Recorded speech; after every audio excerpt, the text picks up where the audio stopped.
And welcome back. You know that segment that we do on Power Lunch? It's called Three Stock Lunch. Well, we have very cleverly come up with a new segment for tonight. It's called Three Stock Dinner.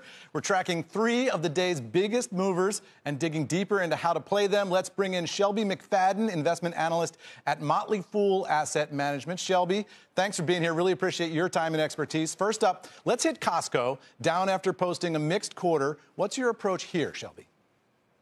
You know, the way I look at Costco is I see it as a great example of a company that can deliver on their value proposition and has the advantage of excellent management. So they're not able to control the macroeconomic environment, right? They can't control their competitors. But what they can do, and what they do consistently, is evaluate and reevaluate their competitive position on their core items. They offer value so that they can drive sales and drive membership, drive traffic, and then drive average ticket. And part of the reason they're able to do that is because of their amazing position when it comes to cost compared to their peers. So, you know, inflation is rough. You're going to see some, unfavorable environments, especially so exposed to consumer. But I do think that Costco has a superior management team that's prepared to get them through a tough time and potentially come out of the other side with increased market share. So you like Costco. Next up, C3 AI. It's surging over 30% after an earnings beat. What's your take on that one?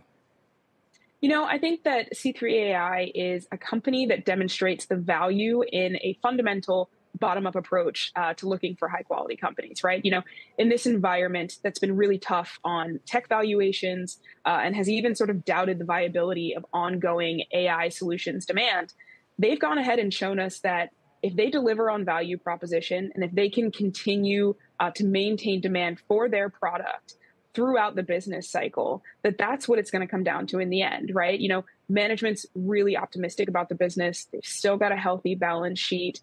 And to me, that's a demonstration of their capacity to differentiate and to sort of prove themselves in a tough environment. So I think that C3 AI has shown that you can still differentiate yourself, even in a group that's got a little bit of a doubtful cloud hanging over it. All right, so that's 2 out of 3 that you like. Finally, that mystery chart that we showed you earlier, the clue was reeling them in. It's Meta announcing a huge price drop for its Quest headset and rising on that news, as well as some bullish notes from Barclays and Morgan Stanley. Shelby, would you recommend this one and go for 3 for 3 tonight? You know, I do think that Meta is beginning to deliver on that show me proposition that a lot of investors put in front of them a few quarters ago. You know, we are seeing that among their achievements, they have successfully gone ahead and scaled those reels, right? They can now focus on monetization, efficiency in that product line, pulling those profitability levers. And I think in seeing the slash on the headsets price is also a demonstration of the fact that they are pivoting to being more diligent on their capital and operational expenditure. And those two things combined reassure investors that, one, management's not asleep at the wheel, and they do care about what's going to be accretive to the business. And two, they are really starting to focus on what's going to drive cash flow.